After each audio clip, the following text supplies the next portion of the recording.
I feel deeply misunderstood. He's a vampire, billionaire, drinks his son's blood. We're Romanian, we do the same thing. And one of my favorite Bryan Johnson quotes is, "Jesus is my biggest competitor." Nobody has rebuilt something that competes with the concept of Jesus for 2,000 years. But if AI is actually solving everything, then what are we doing? As a species, we're going to have existential crisis. I'd go a step further. Maybe we won't need meaning. Are you autistic? Oh, it's a good question. You said you have the nighttime erections of an 18-year-old. Would you ever get to that state and that it's distracting you from your responsibilities? You just become erect with no prompt. You and the Pope would have a lot in common. Wow, Andrea. Just kidding. So I first found out about you when my sister asked me if I would donate my blood for her to live longer. Should I do it? Of course. Of course? Yeah, are you blood typed? Are you the same? That's a good question. Are we blood typed, sister? I actually don't know my blood type. I thought you got your results. It really, in doing that, you really take a special interest in each other. Now it's like, what time are you going to bed? What are you eating? What's your... No, don't do it. That is diabetes. That is cancer progression. We do have a sweet tooth. Yeah. We have a big sweet tooth. Yeah, I might consider a different blood girl. Good answer. Yeah. Well, so unfortunately, we're both due. We've hidden random crumble cookies all around your house. You did? Well, so which one? Let me see. What did you choose?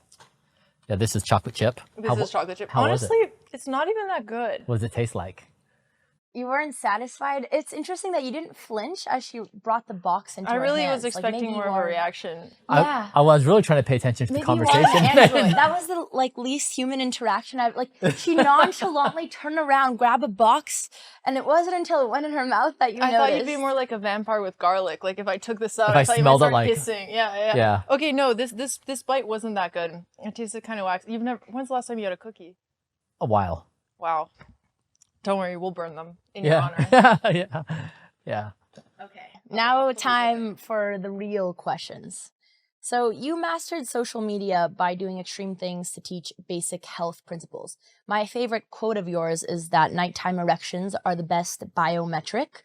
And recently you even shockwaved your own penis. Are you ever afraid that you have to keep one-upping yourself? Yeah, there's this concept in neuroscience called a P300. So it's the response that the brain gives when it's genuinely surprised. And I learned this when I was building the interface at Kernel. And we were trying to assess what brain responses could we measure and how would they be useful to the world. And that concept really stuck with me because in conversation, 90+% of what you hear in a given day is entirely predictable. And so someone begins the sentence 2 or 3 words, and you know already what they're going to say in the completion. But for someone to say something truly novel is pretty challenging. And so we do constantly survey the landscape for what is the P300, observation or approach or communication, and what we do, because otherwise it's just NPC, and nobody is interested in NPC. They want a P300. They want a genuine feeling of surprise that they haven't, of a new concept they haven't heard before. So yeah, we've, like for example, when I shared my son's nighttime erections, somebody said, never in the history of human civilization have these words been strung together. And I thought, thank you. That's a really hard thing to achieve, that you would actually construct entirely an original form of concept. So yeah, I think we do search for P300s, and we're always trying to find novel ways to communicate interesting ideas. But are you ever afraid that you'll run out of ideas? I did the math on this. If you just simply take the possible space of words assembled to communicate ideas, I forget what the exact number was. It was something like 0.001% of all ideas that we have expressed that could be expressed. And so basically, if you just say, like you fast forward in time to the year 3000 or 5000, and you say... You'll be like 18 by then, right? Exactly, maybe, or like 5. Then we probably will look back at this time and say, we had barely even scratched the surface on the originality of ideas that are present, even in just the English language, not even expanding to a higher dimensional communication construct. So I think every generation kind of has this, they're at risk of thinking they're at the apex of knowledge, that they've mastered the world of understanding. But I think if you just do the math, we have expressed a fraction of the ideas possible. So no, I think I'm very bullish that we can find originality until the sun burns out. Like I don't see an end to the possibility of new constructs. Speaking of original things you've said, one of my favorite Bryan Johnson quotes is, Jesus is my biggest competitor. Yeah. If don't die is the next religion, what do you think people are actually seeking from something like that? Is it health, or do you think there's something even bigger? Yeah. In our culture, Jesus really occupies a singular spot in people's minds, in that it's basically a do this, don't die. Right, Or so like, do this, and if you die, you'll go to heaven. yeah, exactly. Fair enough. Yes. Do this, and I mean, like, yeah. Anyways, it's like hell or heaven, but it basically is a prescriptive formula on if you do this, you get this positive outcome. But I think it also gives people purpose. Like, it gives you a deep meaning, like you're living your life right. Yeah, exactly. Yeah, it basically takes all of the uncertainties of existence and it bundles it up really nicely to say, you're in a nice, cozy spot. We have and this is my upbringing. You have all the answers that you need to know about life. You don't really have any existential worries. Like, if you just follow these rules, everything is okay, which is very soothing to the human mind. And so, yeah, I mean, I guess what I'm trying to say in that concept is that nobody has fundamentally disrupted or challenged or rebuilt something that competes with the concept of Jesus for 2,000 years. It is an uninterrupted monopoly in many parts of society in terms of how do you understand reality. And so what I'm saying by that concept is that we really do have right now a situation where we have a new possibility of understanding reality in entirely novel ways. And so in that sense, I'm trying to put forward a philosophy that defines reality in a fundamental way that would take that same place of like, we understand reality now in a different way. So yes. So then for the people seeking it, you think it's some different version of accepting reality? Yeah. So I mean, I guess it takes a few layers to get where this makes sense. So here's my thought process. The existing LLMs basically master all knowledge that humans have. Mm-hmm. And when that happens, it can predict most things. Like, it can predict our emails, it can predict our texts, right? We can speak to it as if it's another person. And so in time, it's going to get better in a way where it can predict us better than we even know. Like, for example, I bet that Google knows enough about all of us through our email and Google Docs, like over some duration of time. It could probably predict with a high degree of accuracy what each of us is going to do ahead of time, almost like Minority Report, because our patterns are so predictable. I think ChatGPT can already do this for me. It knows me better than I know myself, honestly. Exactly. So as these AIs get better and their predictive capacity gets better, at some point, it's going to be better than you. And at that point, you'll be like, honestly, it makes better decisions than I do. It actually takes better care of me than I can. It chooses a better partner for me. It actually does a better job at making these decisions at work. And when that happens, we're going to say, if I'm not a decision thing, what am I? And so I think what's going to happen in the coming months and years is, as a species, we're going to have this existential crisis of what are we? Like, if you take back through like the religious framework, I am somebody who makes decisions, right or wrong, good or bad, and I'm rewarded. But if the algorithm is making it for me, then am I good or bad, and how do I construct that? So what I'm saying is, like, we're walking towards this new place where we are no longer going to understand ourselves in stable ways. And in that moment, I want to say, this is where we are to actually rebuild our identity. What do you think about that? I think it makes sense. And I've heard before how you explain everything. AI is going to solve everything. So this is the only thing we have to figure out for ourselves for now, until AI can even do our health better than we can. Yeah. For me, it's both a utopia and something very eerie. And I know you've had this thought experiment before, but if AI is actually solving everything, then what are we doing? What's our meaning? Exactly. Yeah. And so that's what I'm proposing, is that if that's coming, then I would go a step further and I would say, maybe we won't need meaning. So right now, we're making this hard assumption that we will always need meaning. And if it's somehow taken away, we need to refill it. And what I'm suggesting is the change that's coming is going to be so radical that I don't think I believe in anything anymore. I don't believe in any assumptions. Yeah, I think about the future very much in terms of like Black Swan. There's so many unknowns. We can't even begin to comprehend how quickly things are going to change. We've heard you say it's not clear we're going to die. So then what % would you give that you would die in your lifetime? High.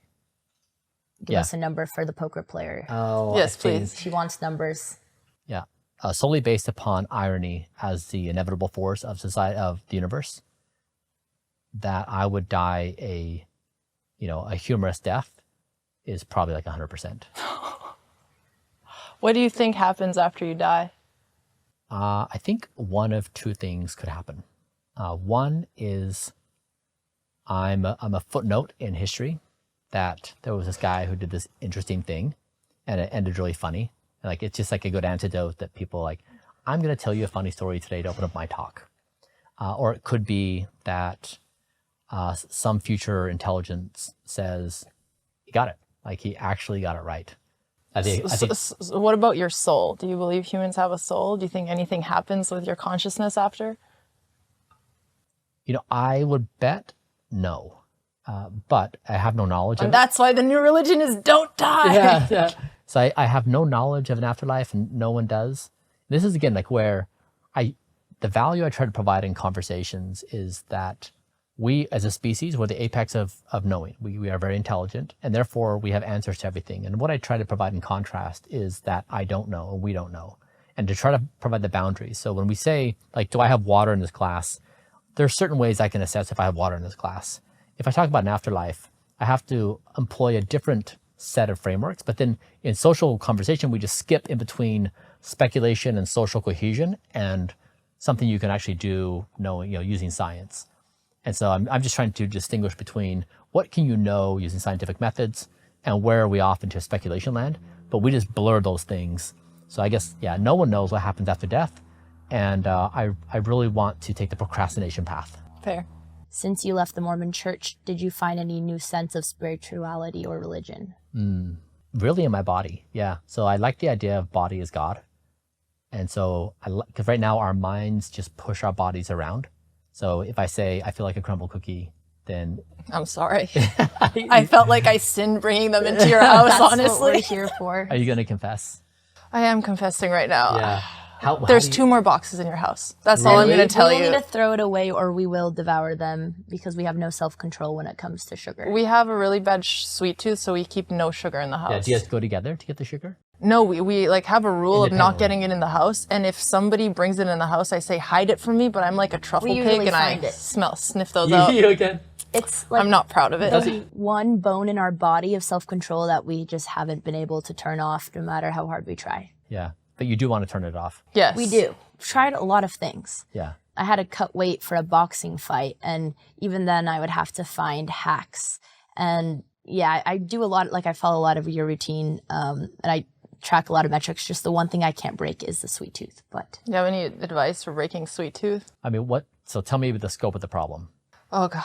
It's just like you need a little satisfaction, you know. Sometimes I always notice, obviously, the more unhealthy you're eating, the more you're feeding, the more you're going to crave. And it's more just needing like a little push sometimes to get through the day. Yeah. For me, so like think of someone whose pupils start dilating, like when they get a certain substance. That's me with sugar. So I try really hard to not let myself have it. But if I've been not letting myself have sugar and I have a little taste, it's game over. Like I get completely hijacked. Yeah. So is it hard to have the cookie right there after you had a bite? No, because it's like sinning in front of Jesus. I think when we have not peer pressure, if you're in front of someone, we'll have more like shame. Yeah. But if it's just us, there's no self-control. There's no chance. Yeah. So like, yeah. If we were alone in this room, You'd definitely be down. we brought the crumble cookies and I opened one. I looked if there was anyone around in your house and I picked a chocolate off and I ate it. That's great. And I was like, I don't have a toothbrush. Like, am I going to have chocolate during the podcast? Like, whatever, worth the risk. Like, it's that level of losing self-control. I think I lose self-control over sugar more than maybe anything else. Is it happen like a certain time of day or is it just More so if I'm stressed. Yeah. What about you? More so at night, like before bed, because that's like once you start, once you feed it, you can't stop. But it could be any time of the day. How do you feel after you have the sugar? How do you feel? Guilty. You do? Really guilty, usually self-loathing. I've eaten chocolate until I'm sick, when like the next day I can't properly start my day because I'm still sick from having so much chocolate. Yeah. And it's like, you could tell me to my face, this will kill you, and my brain will still be nom nom nom. Like it just, there's no argument. I've tried literally everything that I can convince myself to not crave it. The only way is just we cannot bring it in the house. Yeah, if it's out of sight, out of mind, that's the only solution. Yeah, so you just, okay, that's a really hard problem. And like sometimes I even fiend Bryan. so hard at night that I find a little jar of honey and I just eat it. And I'm that's all. usually desperate. I caught her last night with the honey jar because we had no chocolate in our house. So. Yeah. I think this is actually very common. I think most people, if they were honest and if they were honest like you both, I think they would probably confess to the same behaviors. What do you think? I think it depends. Oh, go ahead. No, go ahead. Like whether it's sugar or whether it's like name your vice. You know, Yeah. whether it's Do you have any chips. guilty pleasures? Not anymore. What would you say your most, well, outside of eating, what was your most unhealthy vice? It was really food. Yeah, that was like the one that consumed me. Nothing outside of food ever? Mostly just food. Yeah. I think food has been probably my worst Yeah. vice throughout the years too. Yeah. And it's hard because it's an addiction that you can't get away from because you see it every day and like Yeah. you have to eat multiple times a day. Yeah. So this is like back what I was talking about my body is that even though like when you want sugar, it of course is like a mind body thing, but I had the same problem where 7:30 p.m. would arrive and it was end of the day, like you're stressed, you're tired, you're upset. I had kids, so like doing a lot of work. And then the only thing that could soothe me was food. And so I'd binge, brownies, cookies, like whatever's in the house, honey, is that right? Graham crackers. Yeah, it's been a while. But yeah, I couldn't stop myself. And so the solution I had was I had to break myself out into a different personality. I had to identify the person who did that. His name was I Evening remember. Bryan. I think you put this on the website and like he would mess it up for Dad Bryan, Morning Bryan, Exactly. Nighttime Bryan, right? Exactly. So yes. It's funny you say that because I was going to ask you, do you think there's like a gene for the sugar cravings? Because I feel like my mom has terrible binge eating and my sister and I have the same sugar gene. So then if it's the whole thing like breaking out of your identity, what if you think it's a genetic thing? Yeah, it could be. Yeah, but like psychologically, I had to basically like what I would do is I gave him a name, and then I sketched out his personality. So I know like Evening Bryan shows up at 7:30, That's funny. and I know his arguments. He's like, "Look, you're tired, Yeah. you're stressed," and just like one bite of the brownie would just kind of like soothe things. And then you have one bite, and it's like maybe one more, and then maybe just the row, and then maybe the pan, and then after you do it, you feel so much shame and self-loathing. You're sick, you can't sleep. Tomorrow you have something important going on, you're going to feel miserable, but you promise yourself you're going to work out really hard to burn off the calories, but then you put your pants on, they're tight and it hurts. And so I just made a rule that basically Evening Bryan cannot eat food. So after 5 p.m., just no food ever, period, like no matter what. And that was the only way, because if I tried to negotiate and say a little bit, 3 times a week or on the weekends only, or like whatever rules I put up, Evening Bryan would always take that and bend it. Because he was so good at persuading me to do things I didn't want to do. But now I got to a point where I don't want to eat sugar or pizza or donuts or whatever, or fast food, because it makes me feel so bad. I can't sleep, then I'm grumpy, and my head hurts. Like the consequences are so severe, I just can't. But when you're in the middle of when you're doing it every day, you don't realize how shitty it makes you feel. Like you're just fine, like you just kind of bounce back a little bit. But over time, it just has this cumulative effect where now I do it once and it just destroys me because I feel so good all the time. But I would say none is easier than some. And I would Exactly. make a firm rule: you don't eat sugar ever, under any circumstance, ever. Yeah, ever, Never. ever. No, I'm just kidding. No, we're going to throw these out. These are going to the garbage. And I think if you did it, you would honestly be proud of yourself. You would feel so much better as a person. You would get better sleep. Your skin would be better. Right? What are you trying to say, Bryan? No, I'm just saying skin improves without the consumption. Sugar has a negative effect on the entire body, including skin quality. Now that you're reformed, how many versions of Bryan would you say there's on a daily basis that you talk to? Probably a dozen. What's your like Who's the biggest most rival? devious Bryan? Yeah, who's the evil Bryan that you're still fighting? Yeah, there's so many variations.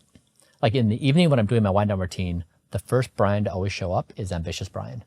I just have Must this, be nice. I mean, you want to be president, you think Jesus is your competitor, and you're trying to live forever. Those are some high goals but you're ambitious setting. Bryan before bed, doesn't that rile you up?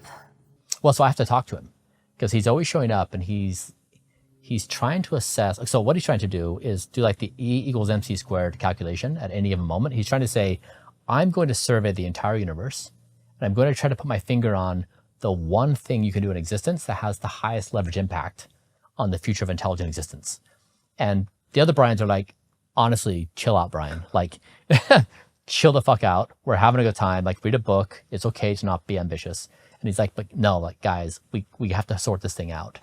And so I'd say that's probably my hardest one to wrestle with, is that I don't know why he exists and I don't know why he chirps so loudly, but it's just like this relentless drive to try to find, it's not do as many things as you can in life. It's try to find one thing that is relevant a few hundred years from now. Like try to really contribute to all of humanity in a meaningful way.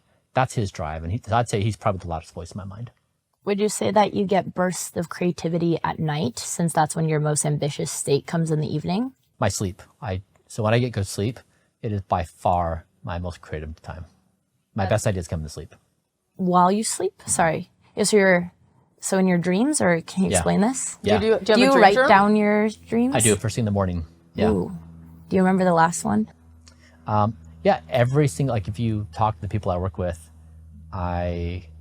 unknowingly, I have this habit where I'll say like, oh yeah, my dreams, that's what I was, like I'll reference my dreams every day, all day about how I was working through certain ideas.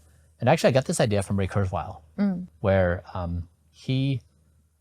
before he goes to bed, he assigned his brain an idea. I found that when I did that, my brain would loop on it. So I moved it back earlier in the day and I would just take a given problem and say, I'm gonna like focus a bunch of energies and scope this thing out. I'm gonna like write down all the architecture of the plans, like where the problem points are, and then just tuck it away. But then before bed, I just read a book to get my mind off it. But yeah, like I had, my most original ideas have happened in sleep. And when I don't sleep well, my idea quality plummets. Is the only way to remember your ideas if you're waking up in the middle? Well, I guess you just remember everything clearly when you wake up, because I've tried it, and like you'll wake up after a deep REM cycle and you can remember it in the moment, but if you don't write it in the moment, that's also because I'm waking up multiple times throughout the night. Yeah. So I imagine that if you're waking up, you have perfect sleep, you're going to wake up just in the morning. You're not going to remember all of your dreams if they're multiple dreams. So how do you keep track? So sometimes it happens at the very latter stage of REM. So I go into deep first and you go up in REM where you're cycling through these dreamlike states. So sometimes it's just the very tail end of the morning where you're starting to come up and you're still dreaming. So yeah. What about the dreams that you don't remember because they weren't on the tail end? I know. That's evening Bryan, or ambitious Bryan's probably so sad because he's like, those are our best ideas and now they're gone. Well, speaking of ambitious Bryan, one thing that I've always had a hard time with is I think I have this idea that in order to like be truly great, you have to sacrifice. And for like a lot of people, I mean, you are where you're at because you're a serial entrepreneur. You sold your last company for 800 mil, and now you could focus all of your time and energy on health. But if you would have gone back, obviously you couldn't have prioritized health to the extent that you're doing it now. You can meet somewhere more in the middle. But I guess my first question is, do you think you have to sacrifice for greatness, especially your health? Yeah. I mean, a misconception is I'm actually a CEO of 3 companies right now. So I'm busier right now as an entrepreneur than I have been in my entire life. So a lot of people imagine that I spend my entire day on health. I don't. So I basically have 4 full-time jobs. Is that true? 5. So I run 3 companies. I do health full-time and I'm a content creator. And so, yeah, I've never been busier in my entire life. But one of your companies is health. So that sort of makes it easier to be this crazy about health. Yeah, but it's like such, like when you're doing a startup, it's like you just get, you're drowning in administrative firefighting every day, right? Like employee stuff and vendor stuff and like legal stuff. It's just like, it's endless. And so so even it's health, but it's not. It's like the same functional stuff as an entrepreneur. But I'd say that I understand the sacrifice mentality because this idea that we may be the first generation to die didn't really become a believable reality until, The first generation to not die? Yeah. Yeah. Right? It, like, legit probably 2 years ago. And this is why this moment is insane, is on this earth for 13.4 billion years, no form of biological intelligence could say, maybe. And just in the past 2 years, as AI has really picked up, and you can see these trend lines that AI is getting really good, and if AI does get really good, it may be able to solve aging at a speed which would make it relevant in our lifetimes. Even 5 years ago, you couldn't say that about AI. It's just the past 2 years. And so it's like the biggest shift in the history of the human race has happened just in the past few months.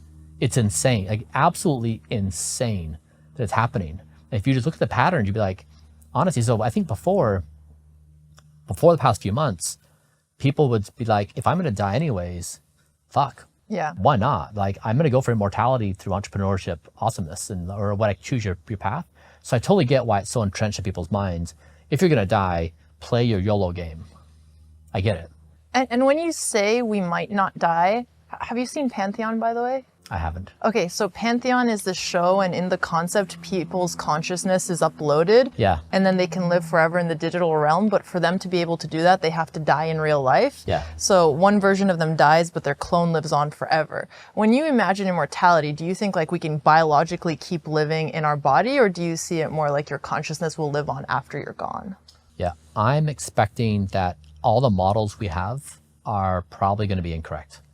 And I say that because when I read history and I look at people's predictions, very rarely is somebody correct. Most everybody's wrong. And right now we're trying to imagine what's going to happen with this co-evolution of AI.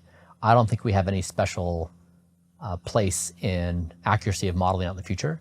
So I just don't know. And so I guess I'm saying is if we technically have the ability to upload, cool. If we biologically can just replenish ourselves and be very safe.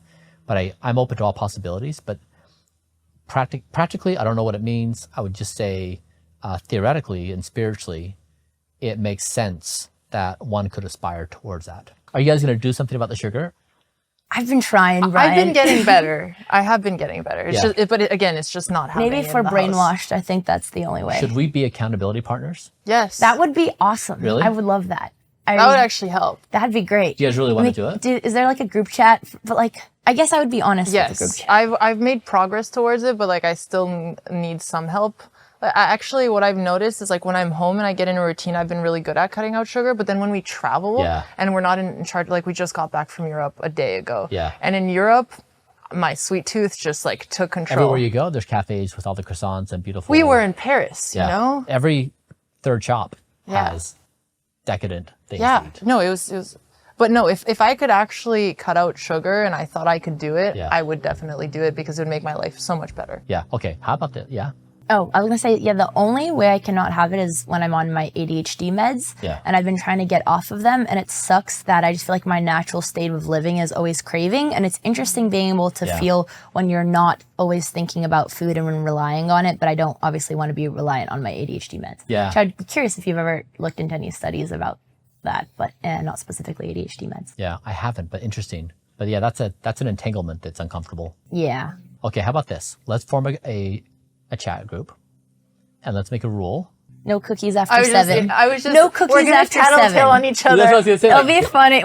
We need a photo of you in like a priest costume, and you could just go bad. And every time we sin, we get a photo of priest Bryan. Tell Father Bryan what you've done. Yeah, Confess that's to the where I was altar. So basically, there's no rules other than you have to take a picture Oh no! of what you're going to eat, and you have to and this has to be a rule everyone follows That's all the so time. funny. You cannot hide. You have to take a picture of what you're going to eat. You got to post it to the group. Yeah, I'd be so ashamed. I'd be so ashamed. That's it. That's the only rule. Sometimes I try to make healthy desserts. I don't know if you were, but they would look horrendous. I'd probably be too ashamed to even your share nutty them. pudding, and it I've was tried horrific. so many times. Yeah. Not because the nutty pudding is horrific. It's because I but don't know how to make things. Yeah, it's hard. It's a little hard. It is hard. You need to make a simpler. Would you ever make blueprint desserts, like pancakes, maybe? Yes. Really? Yeah. What would you put in them? We've made nutty pudding into muffins and pancakes and cake. Oh, you use the pudding Yeah, like we just use some almond flour and things like that. But no, we make it into, for my birthday cake, we made one based entirely on A nutty pudding birthday cake. Yeah, exactly. Nice. That sounds delicious. It was actually decent. Well, speaking of your protocol, one of the things that I know you mentioned is the importance of friends and family, but one of the biggest impacts on longevity is actually your relationships. And I'm curious if you think you could ever measure that, because I think if people were able to see statistically how important valuing relations is, maybe that would help people act differently in their life. Yeah. And that's something that'd be accessible to everyone. And nowadays, I feel like we're really in a loneliness pandemic. I agree. Yeah, there's like, when looking at the data on lifespan, it's actually stunning that exercise improves lifespan by like 300 to 400%. Like, I'm sorry, it reduces all-cause mortality by 300 to 400%. Community, right, friendship also has such a significant improvement in reducing all-cause mortality. And so like isolation, I think, is something like 14 years of lost life expectancy. Wow. Yeah, really significant. But it's also interesting that there's 8 billion of us on this planet, and the majority of those people feel lonely. Like, how is it that we're around each other all day long? Do you ever feel lonely? Of course. Is it something that often or infrequent? It's often, and I think probably like the isolation probably comes from different vectors. But as an entrepreneur, you are expected to lead a group of people, and you shoulder the problems. Like, you basically are a catch-all account. Any problem that arises, you own. And That's kind of like being a content creator too, yeah. Exactly. And so like when and you're now you get both. Yes, Yeah, exactly. congrats. Exactly. Welcome to the City Club. Thanks. Life is always tough. Life is always tough. So then like when you're a catch-all account, but even people, of course, who are not in that situation, they also have their own situation. So it's not like that's unique. But when you're in that, then it's hard to have an outlet to go to someone and be like, I'm feeling this, I'm going through this. And then for the other person to say, I understand your situation. And I can meet you where you're at. And so, yeah, I definitely would appreciate having I've done a lot better over the past couple of years. When I was building Braintree Venmo, I had 0 sources of connecting with people in a meaningful way. Like, this is what's happening to me. And I kept my depression a secret because it wasn't okay to communicate you had mental health problems at that time. It was like 2010. Whereas now it's much more acceptable socially to talk about it openly. But yeah, I'd say I've done a lot better, but definitely I feel very lonely at times. I feel deeply misunderstood. By the public or by other people? Other people obviously being IRL. Yeah. Or people close to you, maybe. I think mostly people close to me understand me. I think it's mostly like the world more generally. What do you think they misunderstand about you? Like the top of the layer is really easy. It's like, he's a vampire, billionaire, drinks his son's blood, like stuff like, okay, we're fine. Romanian, we do the same thing, you know? Yeah. So like, that's like that layer. And then you go down the layers of increased understanding. And at each layer, there's a more nuanced level of understanding. Like, people would say like, he's just trying to make a buck on this whole thing. Or they'll say something like, he's a bad guy, right? Like, he does the following things. And so like, there's been 2 waves happening to me over the past couple of years. One has just been a wave of hate. Now that's coming from certain vectors where if people feel bad about themselves in life, I'm probably a good target for that. I'm different, which there's also a target for that. So there's a lot of reasons why. And there's been a second wave happening recently, which is just misinformation. It's interesting you say that, because I have been noticing that your YouTube comment section is more and more positive. And it's like you said, when the media frames it, it's very easy to see, oh, millionaire who's just running all these experiments on themselves. But like, the second you watch one of your videos, I think it's very easy to see that you're a good person with pure intentions. And I've been seeing more positive. And I also just noticed that you have genuinely a really good mindset when it does come to hate, which you have to do as someone in your position. But I do feel like there's been, maybe it's just because I watch all your content, but like waves of more positivity as you're building more of a community who's starting. And I also think you coming out of your shell as a content creator and being able to express yourself better and being more comfortable on camera, people are also resonating more and more with you. So I'd say you're building more of a positive fandom that I see now. Yeah. That's actually a really good perspective. Thank you for that. I agree with you. And I think my comments probably didn't include that there's like this really strong community now that does get it. We're in it together and like we're gaining momentum. And you're right. I think I overly focused. It was like on the topic of loneliness, bridging to being misunderstood. Of like I was trying to pinpoint where my emotional tension comes from. But you're right. There's like this other really great source of energy and positivity that's been developed. Yeah. I mean, do you guys go through phases of feeling lonely and misunderstood and all the time? Yeah. I delete every hate comment myself. Do you? So, okay, not every single one, but out of sight, out of mind. And then I just see the community members that understand me. And I think it's okay if it's like criticism, if it's someone who gets you, but if it's comment, it's clearly that someone's never read or looked at anything you've ever made. And it's very obvious that they have no concept of who you are, then I delete it. Yeah. But if it's like, oh, they actually watched the video and they're like, oh, you could have done this better. I'm like, oh, they actually care and watch. Yeah. Yeah. Yeah. Do you comment on other people's stuff? Like, as in friends or people who I watch, Just or anyone? I usually just digest the information and like share it with friends, but I don't really comment publicly on like the videos and the things that I like to follow because I've didn't started really think leaving about it. people positive It's a good comments. idea. I hype people up Exactly. so I often. do It's a too. good And, like idea. if someone looks at my replies, it looks so sad. But I'm like, they deserve to have more No, it's positive true. stuff in I agree. there. I That's don't know, exactly I'm right. That's been my Yeah. experience. Yeah. I'm like embarrassed to do it because I'm like, I don't want people to know what I'm watching, but I guess it doesn't really, have any drawback. Yeah, I'm so empathetic to people who people who work really hard, and they, people are pretty brutal, and so a creator goes through a process where they introduce their art to the world, and then you have to like confront, and that's very uncomfortable, and it's uncommon for people to go out of their way and be like, "Good job, like you really got this thing right," or "Proud of you for being courageous and doing this given thing." So I try to do that myself as well. I also think praise means a lot more when it comes to someone who also shares their work and art. Yeah. So I bet that those comments both of you leave mean a lot. Yeah. What's your state of loneliness? Where does that come from? I think I'm a really weird person. And for me, I like to go really deep when I know people. And I think it's usually takes me a while to find somebody who can go to that level of depth. But it's gotten a lot better over the years. We've been in LA for 3 years now. I think the first 2 years, like I didn't really feel like I deeply connected with almost anyone here other than my sister or, friends I had in other locations. But now we started finding more of our people. We even just started telling some of our friends, like, honestly, just come live with us. But that's why I think about community a lot. Because I remember when I grew up in this Romanian community where like you had so many friends, other families, and I was the happiest I'd ever been. And when I moved away from that, I never really had that same level of happiness. So I'm really aware about how much of an impact it has on well-being. Yeah.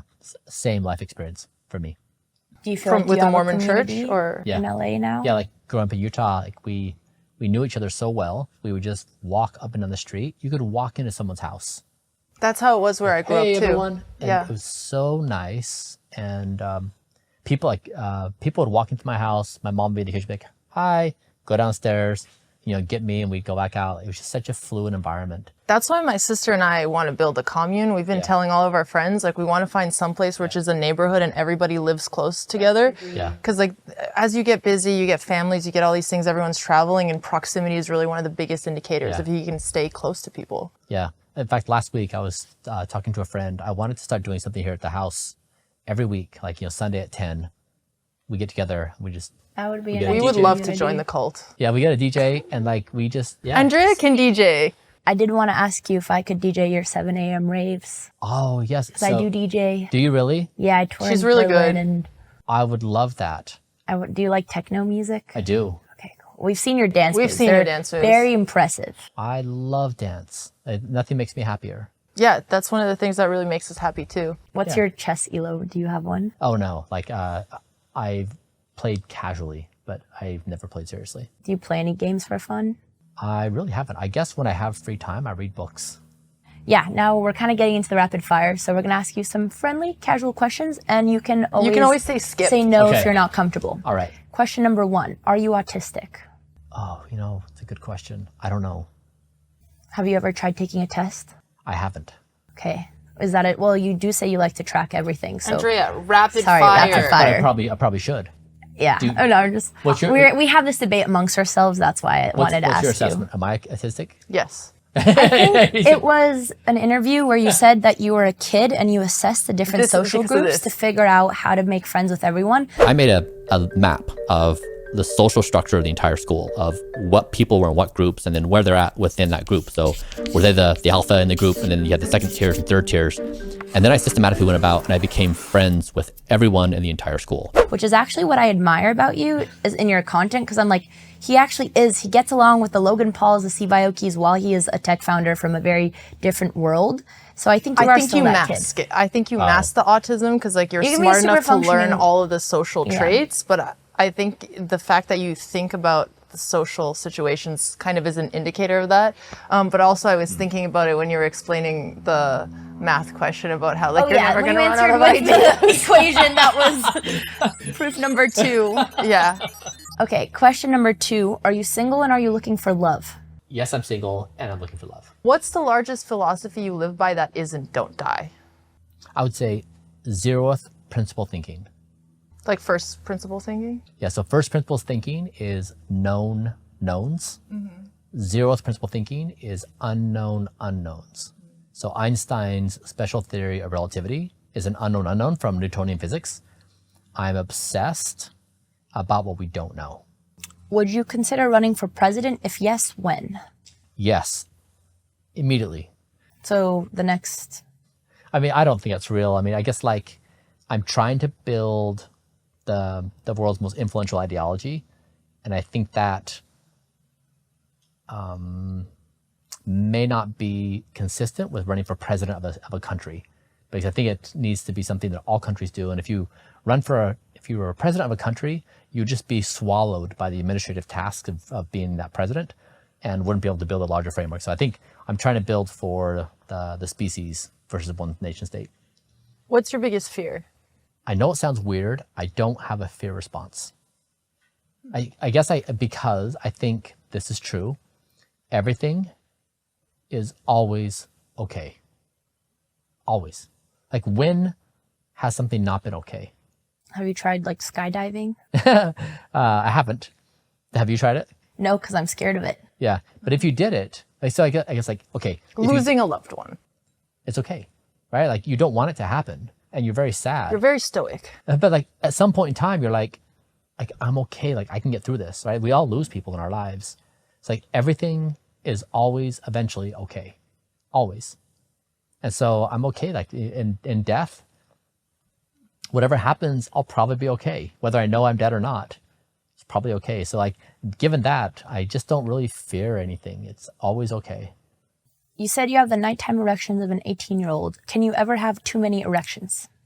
I think that's a condition if you take too much Cialis or something. Where I think some people can have like a 24-hour erection, or there's at some time point where you need to go see a doctor. Would you ever age reverse so much that you get to that state and that it's distracting you from your responsibilities? So it would actually be problematic. So if you're aware of this, like when, as a young boy, like in early teens, or even like when you're 12, 13, 14 years old, you just become erect with no prompt. Like, you're not horny or you're not aroused, you're just erect. And it happens, at school. So you have to walk in between classes and kind of put your books in front of you. Oh. Otherwise it's embarrassing. And so I remember so many times, like, I have to hide because, you can't. As an adult or as a child? As a child. Okay. So I'm saying what would be uncomfortable is as an adult, if that's happening to me. And but that could get you in big trouble. Like, if you're like at work and you have that going on, like, maybe not at your work, you just measure it. That's true. Content. Yeah, that's a good comment. Yeah. So I guess I'm not to a point yet where it's like 12 and 13-year-old Bryan, where it just happens spontaneously during the day. At night, it's robust, but the day is a different thing. That'd be really cool if that happened. Yeah. But if that were like a legitimate problem. You and the Pope would have a lot in common. Wow, Andrea. Just kidding. Is there anything worth sacrificing your health for? Definitely my son. Yeah, I do feel very committed and loyal to being a father. So all my children, my son's here. So definitely my children, I feel very devoted to their well-being. And then, yeah, I think I would sacrifice for Don't Die. As ironic as that sounds, I'm a martyr for Don't Die.